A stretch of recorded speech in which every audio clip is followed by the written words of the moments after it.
Hello friends, ಇವತ್ತಿನ ಸಂಚಿಕೆಯಲ್ಲಿ ಏನಾಯಿತು ಅಂತ ನೋಡ್ಕೊಂಡು ಬರೋಣ ಬನ್ನಿ. ನಮ್ಮ ಕಡೆ ಸತ್ಯ ಇದೆ ಅಂತಾಳೆ ಭಾರ್ಗವಿ. ಸಮಸ್ಯೆ ಇರೋದು ಅಲ್ಲೇ ಭಾರ್ಗವಿ. ಈ ಕೇಸು ನೋಡೋಕ್ಕೆ ತುಂಬ ಸಿಂಪಲ್ ಆಗಿದ್ರೂ ತುಂಬ ಕಾಂಪ್ಲಿಕೇಟೆಡ್ ಆಗಿದೆ. ಡಾಕ್ಯುಮೆಂಟ್ಸ್ಗೆ ನಾವೇ ಸೈನ್ ಹಾಕಿ ನಾವೇ ಈಗ ಕೇಸ್ ಹಾಕಿದ್ದೀವಿ ಅಂತಾರೆ ಜೆ.ಪಿ.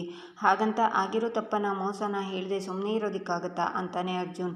ಹೇಳಬಾರ್ದು ಅಂತಲ್ಲ, ಹೇಳಿದರೆ ಯಾರೂ ನಂಬಲ್ಲ ಅಂತ. ಮನೆ ತುಂಬ ಲಾಯರ್ಸ್ ಇದ್ದು ಇಂಥ ತಪ್ಪು ಮಾಡಿದಾರಲ್ಲ ಅಂತ ಜನ ನಗ್ತಾರಷ್ಟೇ. ಈ ತರಹ ಕೇಸ್ ಗೆಲ್ಲೋಕ್ಕೆ ನಾನು ತುಂಬ ಬಾರಿ ಅಡ್ಡದಾರಿನ ಹಿಡ್ತಿದ್ದೀನಿ, ಸುಳ್ಳು ಕಥೆನೂ ಕಟ್ಟಿದ್ದೀನಿ. ಇವತ್ತು ಇದರ ಪರಿಣಾಮನ ಅನುಭವಿಸ್ತಿದ್ದೀನಿ.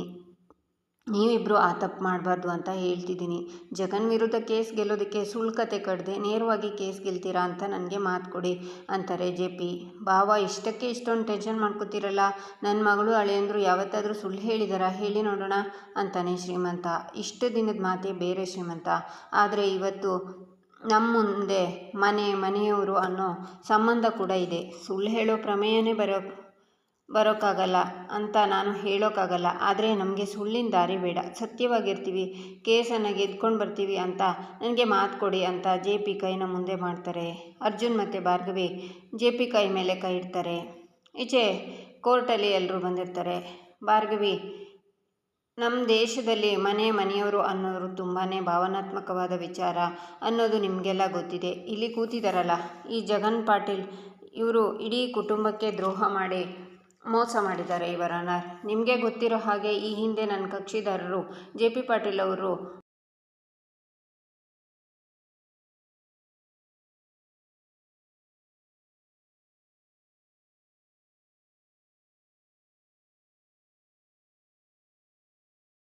ಗಂಗಾ ಕೇಸ್ನ ಸುಳ್ಳು ಆಪಾದನೆ ಮೇಲೆ ಜೈಲು ಸೇರಿದರು. ಆಮೇಲೆ ಅವರಿಗೆ ಬೇಲ್ ಕೂಡ ಸಿಕ್ತು. ಆದರೆ ಅದರ ಬದಲಾಗಿ ನಾವು 20 ಲಕ್ಷ ಹಣವನ್ನು ಕಟ್ಟಬೇಕಾಗಿತ್ತು. ಆ ಟೈಮಲ್ಲಿ ನಮ್ಮ ಜೊತೆ ನಿಂತವರು ಈ ಜಗನ್ ಪಾಟೀಲ್ ಅವರು ಸಹಾಯ ಮಾಡ್ತಿದ್ದಾರೆ ಅಂತ ಜೆ.ಪಿ. ಕುಟುಂಬದವರು ನಂಬ್ಕೊಂಡ್ರು. ಆದರೆ ಇವರು ಗೆಲುವಿನ ಮುಖವಾಡ ಹಾಕ್ಕೊಂಡಿರೋ ವ್ಯಾಘ್ರ ಅಂತ ಗೊತ್ತೇ ಆಗಲಿಲ್ಲ. ಅಸಹಾಯಕತೆ ಸ್ಥಿತಿಯಲ್ಲಿದ್ದ ಇವ್ರ ಮನೆಯವರು ಇವ್ರ ಮಾತನ್ನು ನಂಬಿ temporary asset evaluation and counter guarantee ಫಾರ್ಮ್ಗೆ ಸಹಿ ಮಾಡಿಸ್ಕೊಂಡ್ರು. ಆದರೆ ಈ ಜಗನ್ ಮನೆನ ತನ್ನ ಹೆಸರಿಗೆ ಮಾಡಿಸ್ಕೊಂಡು ತನ್ನ ಮನೆಯವರನ್ನು ಬೀದಿಗೆ ತಳ್ಳಿಬಿಟ್ರು. ಕಾನೂನನ್ನು ಬಳಸ್ಕೊಂಡು ಮೋಸ ಮಾಡಿದ್ದಾರೆ ಯುವರ್ ಆನರ್. ಅದಕ್ಕೆ ಕಾನೂನು ಮುಖಾಂತರನೇ ನ್ಯಾಯ ಕೇಳೋಕೆ ಬಂದಿದ್ದೀವಿ ಅಂತಾಳೆ ಭಾರ್ಗವಿ. ಆಗ ಜಗನ್ ಪರ ವಕೀಲರು ಶಂಕರ್, ಅಬ್ಜೆಕ್ಷನ್ ಮೈ ಲಾರ್ಡ್, ಇಲ್ಲಿ ಹೇಳ್ತಾ ಇರೋ ವಿಷಯ ಮತ್ತು ಹೇಳ್ತಿರೋ ವ್ಯಕ್ತಿ ಎರಡೂ ತಪ್ಪಾಗಿದೆ ಅಂತಾರೆ. ಹೇಗೆ ಹೇಳ್ತಿದ್ದೀರಾ ಶಂಕರ್ ಅಂತಾರೆ ಜಡ್ಜ್. ಮೈ ಲಾರ್ಡ್, ಇಲ್ಲಿ ವಾದ ಮಾಡೋಕ್ಕೆ ನಿಂತಿದ್ದಾರಲ್ಲ ಭಾರ್ಗವಿ, ಅವರು ಬೇರೆ ಯಾರೂ ಅಲ್ಲ, ಜೆ.ಪಿ. ಪಾಟೀಲ್ ಅವರ ಸೊಸೆ, ಅಡ್ವೊಕೇಟ್ ಜೆ.ಪಿ. ಪಾಟೀಲ್ ಅವರು ಇವ್ರ ಮಾವ. ಹಾಗೆಯೇ ನನ್ನ ಕಕ್ಷಿದಾರರ ಜಗನ್ ಅವರು ಇವ್ರ ಚಿಕ್ಕ ಮಾವ ಯುವರ್ ಆನರ್. ಇಲ್ಲಿ ಕೂತಿದ್ದಾರಲ್ಲ ಈ ಮಿಸ್ಟರ್ ಅರ್ಜುನ್, ಇವರು ಭಾರ್ಗವಿಯವ್ರ ಗಂಡ ಯುವರ್ ಆನರ್. ಇಡೀ ಫ್ಯಾಮಿಲಿನೇ ಕೋರ್ಟಲ್ಲಿದೆ. ಹೀಗಿರುವಾಗ ಭಾರ್ಗವಿಯವರು ಪರ್ಸ್ನಲ್ ಮತ್ತು ಇಮೋಷನಲ್ ವಿಷಯನ ಮುಂದಿಟ್ಕೊಂಡು ಈ ಕೇಸನ್ನು ನಿಷ್ಪಕ್ಷಪಾತವಾಗಿ ನಡೆಸ್ತಿದ್ದಾರೆ ಅಂತ ಹೇಗೆ ನಂಬೋಕ್ಕೆ ಸಾಧ್ಯ your honour? It's A point. ಕುಟುಂಬದ ಸೇಡಿಗೆ ನ್ಯಾಯಾಲಯನ ಮತ್ತೆ ನ್ಯಾಯನ ಬಳಸ್ಕೊಳ್ಳೋದು ಎಷ್ಟರ ಮಟ್ಟಿಗೆ ಸರಿ ನೀವೇ ಹೇಳಿ ಯುವರ್ ಆನರ್.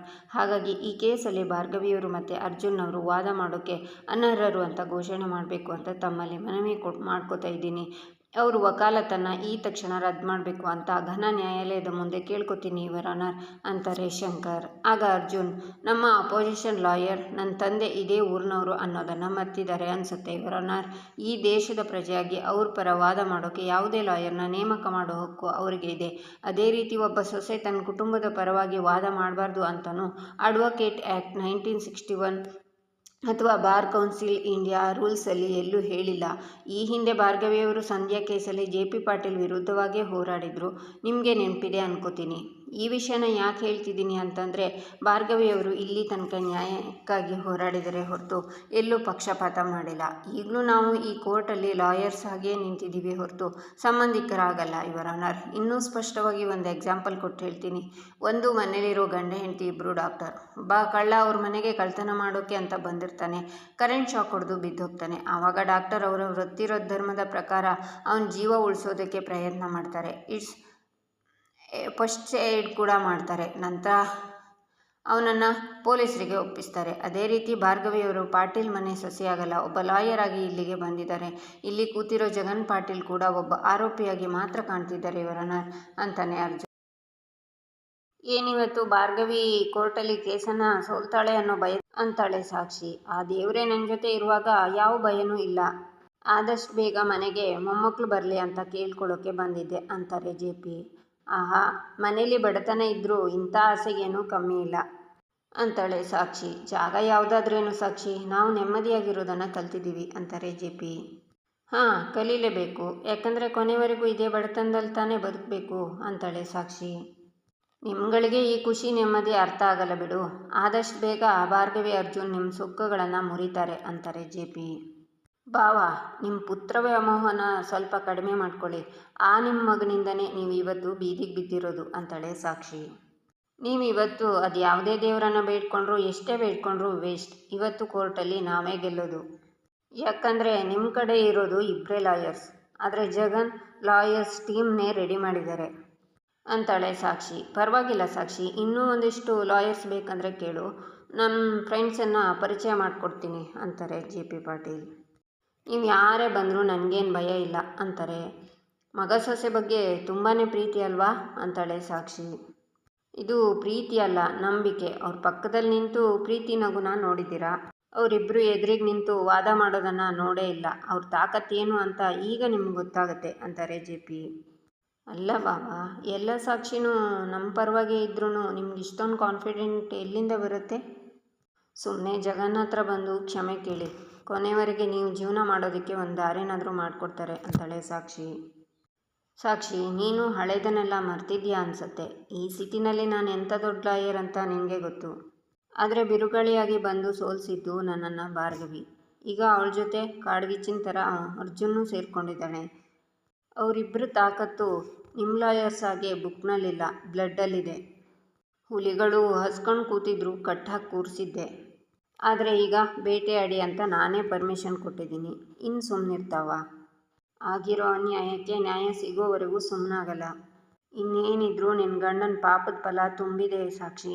ಇನ್ನೇನಿದ್ರು ಅವನ ಕರ್ಮದ ಫಲನ ಅವನು ಅನುಭವಿಸಲೇಬೇಕು. You know something. ಈಗ ನಾನೇ ಹೋಗಿ ತಡೆದ್ರು ಅವರಿಬ್ಬರು ಸುಮ್ಮನಾಗಲ್ಲ. ಭಯ ಆಗ್ತಿದೆಯಾ? ಹೋಗಿ ದೇವ್ರ ಹತ್ರ ಕೇಳ್ಕೊ. ಟೇಕ್ ಕೇರ್ ಅಂತ ಜೆ ಪಿ ಅಲ್ಲಿಂದ ಹೋಗ್ತಾರೆ. ಈಚೆ ಕೋರ್ಟಲ್ಲಿ ಶಂಕರ್, ಯುವರ್ ಆನರ್, ನನಗೆ ಯಾರ ಮೇಲೂ ದ್ವೇಷ ಇಲ್ಲ, ಜಿದ್ದಿಲ್ಲ.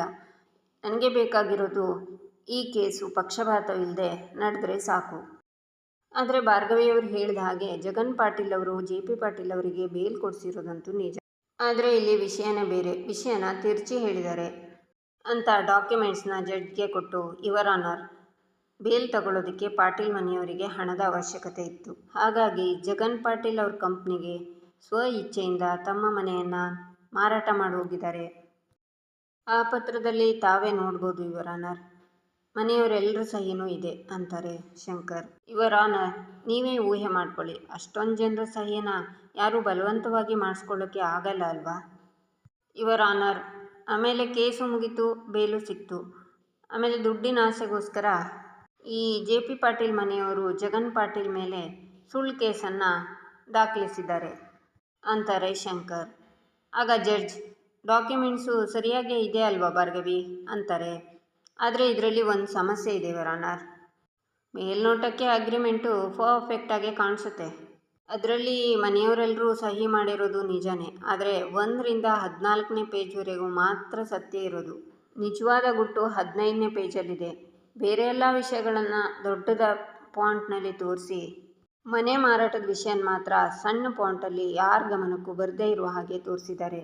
ನ್ಯಾಯವಾಗಿ ವಿಷಯ ಹೇಳಿ ಮನೆಯವರದ್ದೆಲ್ಲ ಒಪ್ಪಿಗೆ ತಗೊಂಡು ಮನೆ ತಗೊಳ್ಳೋದಾಗಿದ್ದರೆ ಈ ವಿಷಯನೂ ದೊಡ್ಡ ಪಾಯಿಂಟಲ್ಲೇ ಬರೆಸ್ಬೋದಾಗಿತ್ತಲ್ವ. ಆ್ಯಕ್ಟಿವ್ ಫ್ರಾಡುಲೆಂಟ್ ರೆಪ್ರೆಸೆಂಟೇಷನ್ ಮಾಡೋ ಅವಶ್ಯಕತೆಯೇ ಇರಲಿಲ್ಲ ಅಂತಾಳೆ ಭಾರ್ಗವಿ. ಅಬ್ಜೆಕ್ಷನ್ ಯುವರ್ ಆನರ್, ಇದು ಭಾರ್ಗವಿಯವರು ಹೇಳಿರೋ ಹಾಗೆ ಆ್ಯಕ್ಟಿವ್ ಫ್ರಾಡುಲೆಂಟ್ ರೆಪ್ರೆಸೆಂಟೇಷನ್ ಅಲ್ಲ ಯುವರ್ ಆನರ್. ಅಲ್ಲ, ಒಂದು ಟೈಪಿಂಗ್ ಎರರನ್ನು ತೋರಿಸಿ ಆಪಾದನೆ ಮಾಡೋದು ಎಷ್ಟು ಸರಿ ಯುವರ್ ಆನರ್? ಹಾಗಿದ್ರೆ ಸೈನ್ ಮಾಡೋಕ್ಕೂ ಮುಂಚೆ ಪೇಪರ್ಸ್ನ ಇವ್ರ ಕೈಗೆ ಕೊಟ್ಟಿದ್ವಲ್ವಾ? ಆಗಿದ್ಮೇಲೆ ಇವರು ಅದನ್ನು ನೋಡಬೇಕಾಗಿತ್ತು ಅಂತಾರೆ ಶಂಕರ್. ಬೇಲ್ ಮತ್ತು ದುಡ್ಡನ್ನು ಹೊಂದಿಸೋ ಅವಸರದಲ್ಲಿ ಮನುಷ್ಯನಿಗೆ ಅದು ಕಾಣಿಸ್ಲಿಲ್ಲ ಯುವರ್ ಆನರ್ ಅಂತಾಳೆ ಭಾರ್ಗವಿ. ಮೇಡಮ್, ಇದು ನಮ್ಮ ತಪ್ಪಲ್ಲ ಅಲ್ವಾ? ಇಲ್ಲಿ ಬೇಕಾಗಿರೋದು ಸಾಕ್ಷಿ ಅಂತಾರೆ ಶಂಕರ್. ಸರಿ ಸರ್, ನಾವು ಸಾಕ್ಷಿ ಬಗ್ಗೆನೇ ಮಾತಾಡ್ತೀವಿ.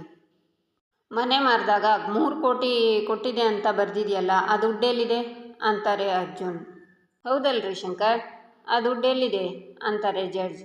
ಇವ್ರು ಆಡ್ತಿರೋ ನಾಟಕಕ್ಕೆ ನಗಬೇಕೋ ಅಳಬೇಕೋ ಒಂದೂ ಗೊತ್ತಾಗ್ತಿಲ್ಲ. ಜಗನ್ ಪಾಟೀಲ್ ಅವರು ಮನೆ ತಗೊಳ್ಳುವಾಗ 3 ಕೋಟಿನ ಕ್ಯಾಶಲ್ಲೇ ಕೊಟ್ಟಿದ್ರು. ಪಾಪ ನಮ್ಮ ಕಕ್ಷಿದಾರರಿಗೆ ಅದು ಹೊಳಿಲಿಲ್ಲ, ದುಡ್ಡು ಕೊಡುವಾಗ ಫೋಟೋ ತಗೊಳ್ಬೇಕು ಅಂತಾರೆ ಶಂಕರ್. ತುಂಬ ಚೆನ್ನಾಗಿ ಮಾತಾಡ್ತೀರಾ ಸರ್. ನೀವು ಹೇಳ್ದಾಗೆ ಕೋರ್ಟಿಗೆ ಬೇಕಾಗಿರೋದು ಇಮೋಷ್ನಲ್ ಅಲ್ಲ, ಸಾಕ್ಷಿ ಅಂತಾಳೆ ಭಾರ್ಗವಿ. ಅಂತ ಡಾಕ್ಯುಮೆಂಟ್ಸ್ನ ಕೊಟ್ಟು, ಇದು ಜಗನ್ ಪಾಟೀಲ್ ಅವರ ಬ್ಯಾಂಕ್ ಡೀಟೇಲ್ಸ್ ಹಾಗೂ ಟ್ಯಾಕ್ಸ್ ಡಿಕ್ಲರೇಷನ್ ಅಂತಾಳೆ ಭಾರ್ಗವಿ. ಅವ್ರ ಅಕೌಂಟಲ್ಲಿ 3 ಕೋಟಿ ಇದ್ದ ಸಾಕ್ಷಿನೂ ಇಲ್ಲ, ಅದನ್ನು ಡ್ರಾ ಮಾಡಿರೋ ಸಾಕ್ಷಿನೂ ಇಲ್ಲ. ಅಂದಮೇಲೆ ಅಷ್ಟೊಂದು ಕ್ಯಾಶನ್ನು ಎಲ್ಲಿಂದ ಕೊಟ್ಟರು ಅಂತ ಭಾರ್ಗವಿ ಶಂಕರ್ ಅವರನ್ನು ನೋಡ್ತಾಳೆ. ಆಗ ಅವರು ತಲೆ ಕೆಳಗೆ ಹಾಕ್ತಾರೆ. ಈಚೆ ಮಾಯಾ ರೋಡಲ್ಲಿ ನಿಂತ್ಕೊಂಡು ಫೋನಲ್ಲಿ, ನಿಮಗೋಸ್ಕರ ಎಷ್ಟು ಹೊತ್ತಿನಿಂದ ಕಾಯ್ತಿದ್ದೀನಿ ಗೊತ್ತಾ? ಬಾಯ್ ಫ್ರೆಂಡಾಗಿ ಹುಡುಗಿನ ಮೀಟ್ ಮಾಡೋಕ್ಕೆ ಏನು ಕಷ್ಟ ನಿಮಗೆ? ಬರೀ ಸುಳ್ಳು, ಹೀಗೆ ಬರ್ತೀನಿ ಅಂತ ಡೈಲಿ ಕೈ ಕೊಡ್ತಿದ್ದೀರಾ. ಇವತ್ತೇನೇ ಆದರೂ ನಿಮ್ಮನ್ನು ಮೀಟ್ ಮಾಡಿಕೊಂಡೇ ನಾನು ಹೋಗೋದು ಅಂತಾಳೆ ಮಾಯಾ. ಆಗ ಒಂದು ಕಾರ್ ಬಂದು ನಿಲ್ಲುತ್ತೆ. ಅದರಿಂದ ಚರಣ್ ಬಂದು ಮಾಯಾ ಮುಂದೆ ನಿಂತ್ಕೋತಾನೆ. ಚರಣ್ನ ನೋಡಿ ಮಾಯಾ ಖುಷಿಯಾಗ್ತಾಳೆ. ನಾನು ನಿಮ್ಮನ್ನು ತುಂಬ ಮಿಸ್ ಮಾಡ್ಕೋತಿದ್ದೆ. ಫೋನಲ್ಲೂ ಸರಿಯಾಗಿ ಮಾತಾಡಲ್ಲ, ನನ್ನ ಮೀಟೂ ಮಾಡಲ್ಲ. ಎಲ್ಲಿ ಹೋಗಿದ್ರಿ ನೀವು ಅಂತಾಳೆ ಮಾಯಾ ಮೀಟ್ ಮಾಡಬಾರ್ದು ಅಂತ ಏನಿಲ್ಲ, ಮನೇಲೇ ಸ್ವಲ್ಪ ತೊಂದರೆ ಆಗಿತ್ತು ಅಂತಾನೆ ಚರಣ್. ಪರಿಚಯ ಆಗಿ 1 ವರ್ಷ ಆಯಿತು. ಆಗೆಲ್ಲ ನೀವು ನನ್ನ ಹಿಂದೆನೇ ಸುತ್ತುತ್ತಿದ್ರಿ.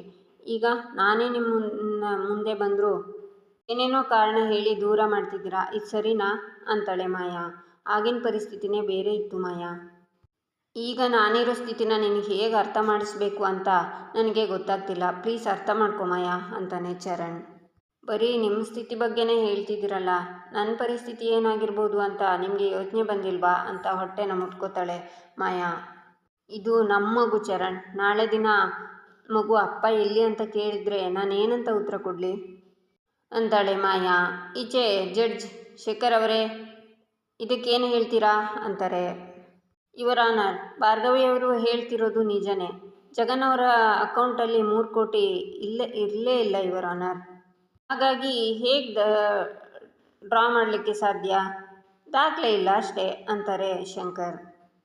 ಯುವರ್ ಆನರ್, ನಮಗೆ ಹಣದ ಅವಶ್ಯಕತೆ ಇದೆ ಅಂದಾಗ ನಾವು ಗುರ್ತದವರನ್ನೋ ಮನೆಯವರನ್ನೋ ಕೇಳ್ತೀವಿ. ಈಗ ಆ ಹಣ ಅವ್ರ ಹತ್ರನೇ ಇಲ್ಲ ಅಂತ ಆದಾಗ ಯಾರ ಹತ್ರ ಕೇಳ್ತೀವಿ? ಫ್ರೆಂಡ್ಸ್ ಹತ್ರ ಕೇಳ್ತೀವಿ.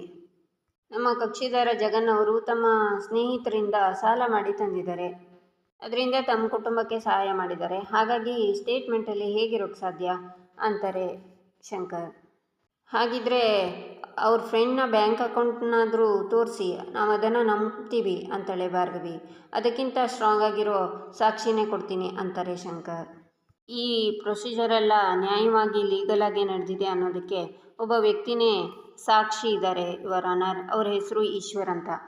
ದಯವಿಟ್ಟು ಅವರನ್ನು ಕಟಕಟೆಗೆ ಕರೆಯೋದಕ್ಕೆ ಪರ್ಮಿಷನ್ ಕೇಳ್ತಾ ಇದ್ದೀನಿ ಅಂತಾರೆ ಶಂಕರ್. ಪರ್ಮಿಷನ್ ಗ್ರ್ಯಾಂಟೆಡ್ ಅಂತಾರೆ ಜಡ್ಜ್. ಆಗ ಈಶ್ವರ್ ಅವರು ಬಂದು ಕಟಕಟೆಯಲ್ಲಿ ನಿಂತ್ಕೋತಾರೆ. ಈಶ್ವರ್ ಅವರೇ, ತಮ್ಮ ಪರಿಚಯನ ಮಾಡಿಕೊಡ್ತೀರಾ ಅಂತಾರೆ ಶಂಕರ್. ನಮಸ್ಕಾರ ಮಹಾಸ್ವಾಮಿ, ನನ್ನ ಹೆಸರು ಈಶ್ವರ್ ಅಂತ. ಸರ್ಕಾರಿ ಆಫೀಸಲ್ಲಿ ರೋಟ್ರಿ ಆಗಿ ಕೆಲಸ ಮಾಡ್ತಿದ್ದೀನಿ ಅಂತಾರೆ ಈಶ್ವರ್. ಈಶ್ವರ್ ಅವರೇ, ಪಾಟೀಲ್ ಅವರು ಮನೆ ಮಾರಿದ್ರಲ್ಲ, ಅದ್ರ ಬಗ್ಗೆ ನಿಮ್ಗೆ ಏನಾದರೂ ಗೊತ್ತಾ ಅಂತಾರೆ ಶಂಕರ್. ಹೌದು ಸರ್, ಸ್ವಲ್ಪ ದಿನದ ಹಿಂದೆ JP ಪಾಟೀಲ್, ಅರ್ಜುನ್ ಪಾಟೀಲ್ ಹಾಗೂ ಭಾರ್ಗವಿ ಅವರು ಎಲ್ಲರೂ ಬಂದು ಮನೆನ ಜಗನ್ ಪಾಟೀಲ್ ಅವರ ಹೆಸರಿಗೆ ರಿಜಿಸ್ಟ್ರೇಷನ್ ಮಾಡಿಸಿದ್ದಾರೆ ಅಂತಾರೆ ಈಶ್ವರ್. ಓಕೆ, ಡಾಕ್ಯುಮೆಂಟ್ ಕೊಡಿ ರಿಜಿಸ್ಟರ್ ಆಗಿರೋದು ಅಂತ ಜಡ್ಜ್ಗೆ ಕೊಡ್ತಾರೆ Shankar. Please your honour, you can verified ಅಂತಾರೆ. ಇಲ್ಲಿಗೆ ಈ ಸಂಚಿಕೆ ಮುಕ್ತಾಯವಾಗುತ್ತೆ. ಮುಂದಿನ ಸಂಚಿಕೆಗಾಗಿ ನಮ್ಮ ಚಾನಲನ್ನು ನೋಡಿ ಸಬ್ಸ್ಕ್ರೈಬ್ ಮಾಡಿ, ಲೈಕ್ ಮಾಡಿ, ಸಪೋರ್ಟ್ ಮಾಡೋದನ್ನು ಮರಿಬೇಡಿ.